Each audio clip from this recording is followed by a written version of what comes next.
Ducting and garden lighting go hand in hand, but until recently, I'll admit I was doing it wrong. For years, we only ducted from an accessible to an inaccessible point, then lashed cables wherever we could. It worked, but it always felt a little bit off. After completing over 280 garden lighting installs and teaching lighting at some of the UK's top design colleges, I've rethought the process completely, and in this video I'm going to show you the 10 essential steps to getting ducting right in your garden lighting project. From planning and depth to sealing and tagging, exactly as we do it now. Follow along in order, and by the end you'll know exactly how to do it properly, safely and professionally.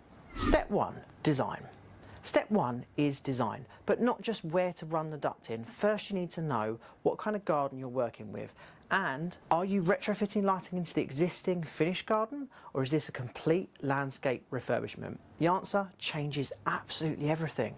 In a refurbishment, you're often ducting in the shortest, most direct routes. On a finished garden, you'll be following borders, paths or flower beds to avoid disruption and reduce costs.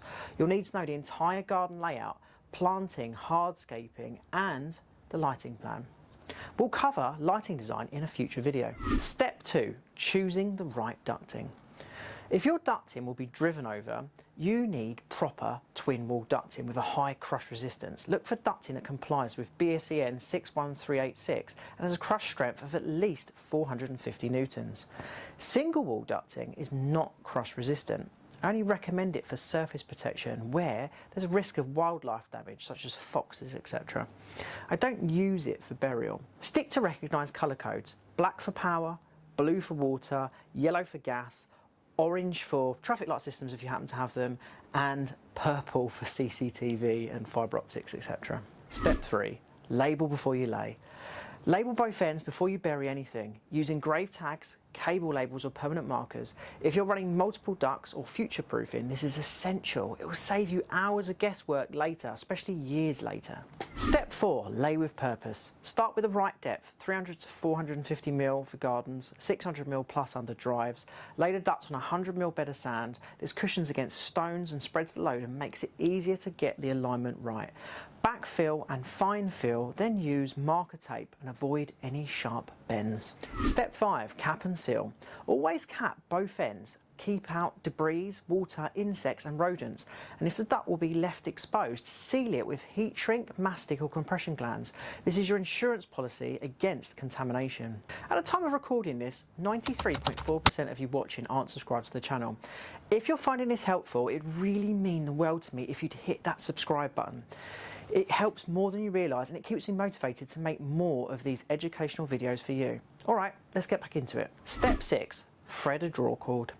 Thread a draw cord before you backfill. Use a vacuum and a mouse or a fishing line and plastic bag. Pull in a proper cord and leave enough slack at both ends. If you don't, you'll just be burying an empty tube. Step 7. Connect and position your junctions. We now use custom 3D printed elbows, T-pieces and corner brackets with M20 compression glands. It brings the ducts right up to where the light fitting is spiked in. Less exposed cable, a neater install and easier maintenance. You can download these fittings free in the description, or you can order pre-printed ones if you don't have a 3D printer yourself. Step 8. Duct to every fitting. We now duct every single fitting, not just access to point, every spike, every feature. It reduces joint boxes, reduces failure points and simplifies future maintenance. Pre-order lights with the right cable length and bring them back to central points. It's a cleaner, faster and more robust install. Step 9. Ducting under paving. This is where ducting becomes essential. For recessed lighting in patios or driveways, you can either duct each light individually or share ducts with T-pieces and elbows. We use 3D printed fittings to branch reliably. The key is ensuring each run is still pullable. If not, you'll be lifting paving later. Step 10.